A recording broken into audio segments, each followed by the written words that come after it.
फेर खटे बुहा हेले गर्भवती। कलाहांडी जिला पहाड़ डगर घेरा आदिवासी अंचल थुआमूल रामपुर ब्लॉक अड्री पंचायत कोकिलपदर गाँ ने देखबार के मिलीचे एंता किछि। लक्ष्मी माझी गर्भवती थिबार बिलके 3 किलोमीटर खटे बुहा हेकिना आम्बुलांस निके पहुंची थिबार सूचना मिलीचे। लक्ष्मी को जंत्रणा हेबार लगी आम्बुलेंस के खबर देइथिले, हेले रास्ता नाइ थिबार लगी गाँ के आम्बुलेंस पहुंची नाइ पारिथिला। सेसके खटिया ने बुही किना आनले ताकर लागल लेसर। एटा हमें कोकिलपदर ठारू आसोचो। कोकिलपदर पाइकपदर बड़बापला 3 खान गाँ अच्छे। आमे जेन झाड़ा बांधते भी अवस्था भय नेउचो कि डेलीवरी ले अवस्था भय नेउचो।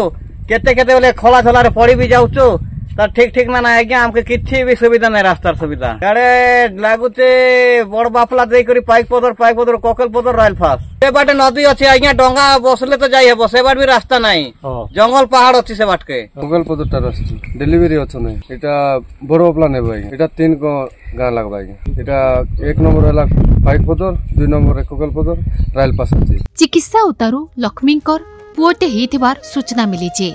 थुआमूल रामपुर ब्लॉक रो बहुते गाँ रो रास्तार अवस्था एंता थिबार लगी असुविधा भोगुचन लोके। भवानीपाटना नु देखुथिले आलिसा बेहरांग को रिपोर्ट।